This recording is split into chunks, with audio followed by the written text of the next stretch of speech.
May tanong sa akin, "Good evening, Boss Rai. May nag-text po sa aking asawa at hindi po nagpapakilala. Final execution notice. Immediate attention. 2.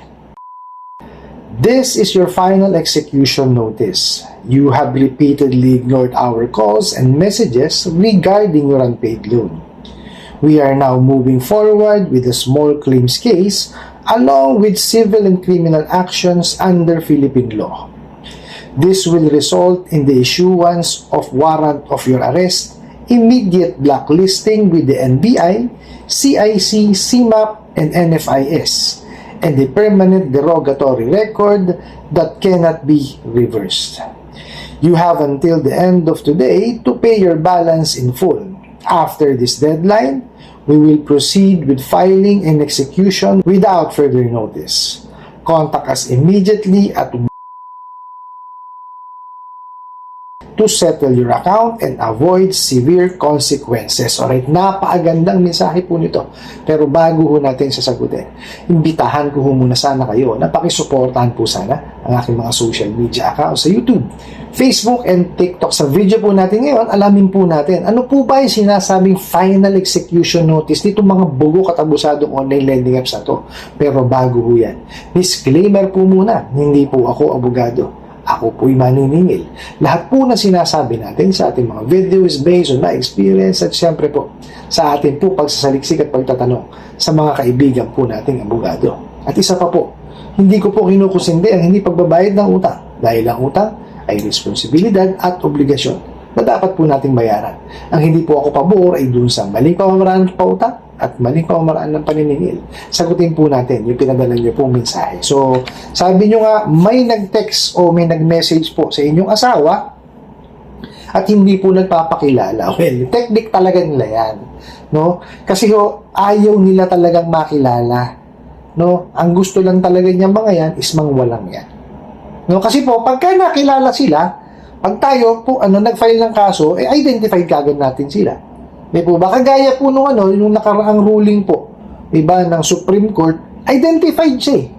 O kaya nung dinimanda siya, alam na alam kung sino, nakita niyo nagbigay ng ruling. Pinagbabayad doon ng danyos, nakita niyo. So, kaya hindi ho talaga magpapakilala yan, lalo na kung yan po ay fly-by-night, meaning illegal. Hindi ho talagang mananakot yan, hindi magpapakilala yan. Okay, so tuloy po natin. Ang pinadala po is final execution notice. Matindi, no? Tapos, immediate attention daw ho kailangan. Ano ho ba yung final execution notice? Ito ho kasi is, pagka po nagsampa ng kaso, no, at nagkaroon ng desisyon, ito po yung writ of execution. Okay? Pagka sinabi po yan na final na at pwede nang i-execute, yun po yung ibig sabihin nung final execution notice. Paano po magkakaroon ng final execution notice itong mga bugok na to kung wala pa naman po na ifa-file na kaso? Ba't ko nasabi yun? Tignan ho natin ha. This is your final execution notice. You have repeatedly ignored our calls and messages regarding your unpaid loan. We are now moving forward with a small claims case along with civil and criminal actions under Philippine law. Asan yung kasong pinanalo? Di ba? Paano magkakaroon ng final execution notice? Di po ba? So halatang halata na walang alam sa batas yung mga bugo katabusadong ahente ng online lending apps. Anak ng kamote. Wala pa nga na isasampa. Tapos magkakaroon ng final execution notice. Ano yun? Diba? Ano yung execute yung mga bugok na yan? Wala. Di ho ba? Sus Maria Joseph. Nakita nyo, diba? Hindi raw ho kayo sumasagot. Ini-ignore nyo raw po yung tawag. Tsaka yung mga messages. Kayong mga bugok at abusadong ahente ng mga online lending apps na illegal. Lalo yung illegal na yan. Alam nyo dahilan. Alam nyo sagot dyan. Ba't di kayo sinasagot? Diba? 2 days prior to due date, winawalang yan nyo agad. Tama ba yun? Wala pang due date? Pag naramdaman ninyo na hindi makakabayad yung kliyente ninyo, pati yung mga ninakaw nyo doon sa contact list, winawalang yan nyo rin. Ano kinalaman sa utang no? Diba? Hindi nga isinama doon sa sa pag-apply, hindi ba? Di naman ginawang contact reference. Patatawagan nyo. Patsisingilin ninyo, patatakutin ninyo. Mga walang iya talaga kayo no? Di ba?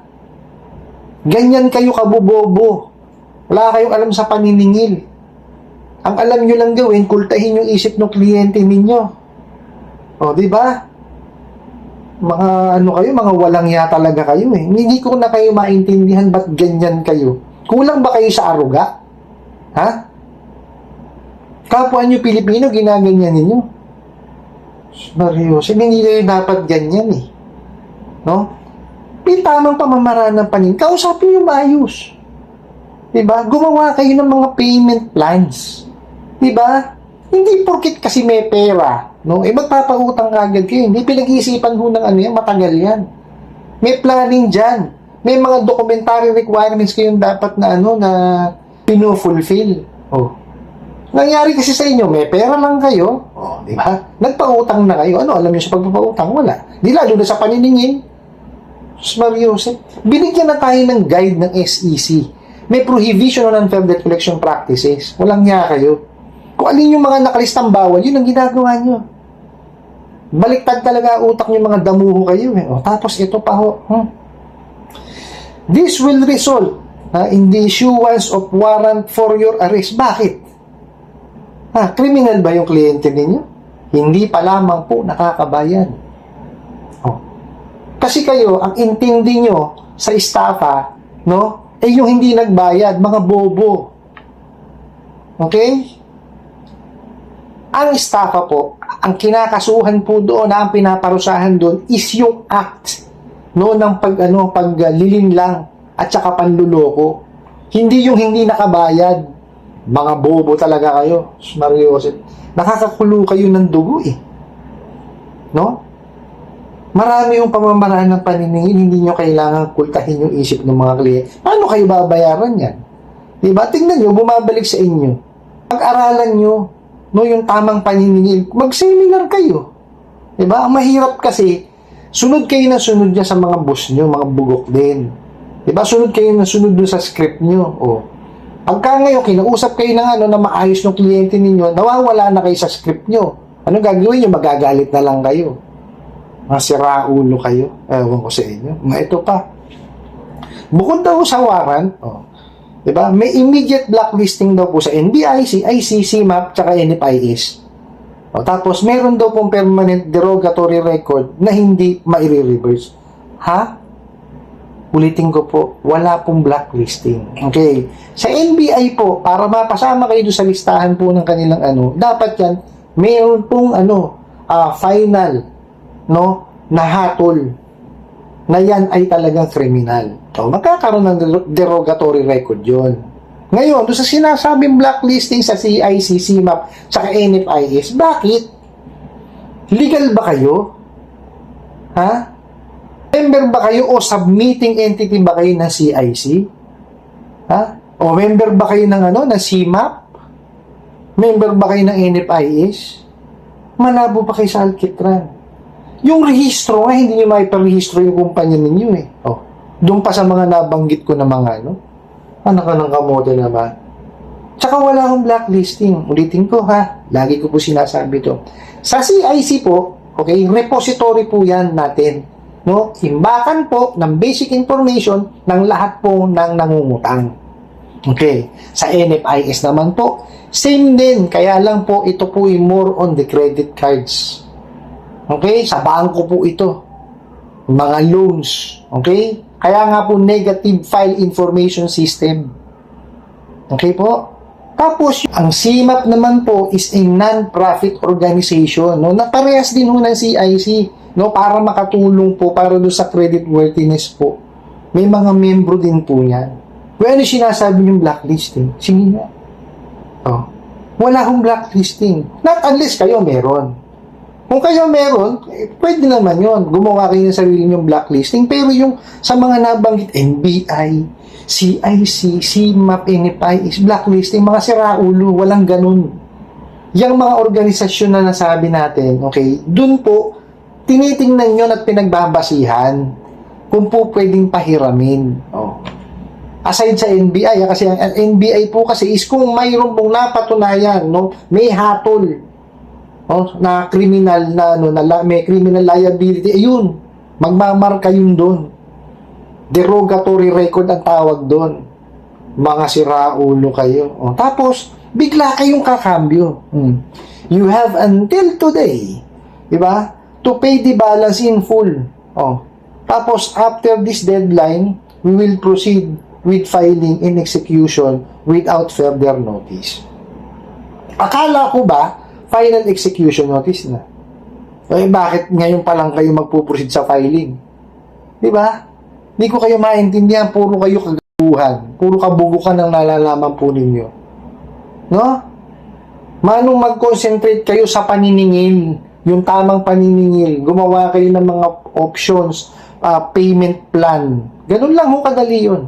Hindi nyo kailangan kultahin ng isip ng mga kliyente ninyo. Doon po sa nagpadala ng katanungan po na to. Well, santabi nyo ho yan. Kasi maliwanag ho pananakot eh. Kasi sa kayo nakakita ng final execution notice, isa wala pa namang isinasampang kaso sa inyo. Wala pang hatol. Di po ba? Kinukulta lamang po ang isip nyo yan. Ngayon, ang paggawin po ninyo is kontrolin nyo yung sarili po ninyo o yung asawa po ninyo. Kung ano yung kaya niyang kontrolin. Ano po yun? Yung kanyang isipan tsaka po yung kanyang damdamin.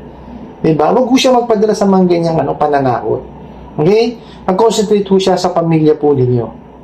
Okay po? Sa hanap buhay. Kasi yung hanap buhay po natin, dyan po manggagaling yung ating livelihood, yung pangkain natin, panggastos natin, at pambayad dyan sa mga bugok na yan.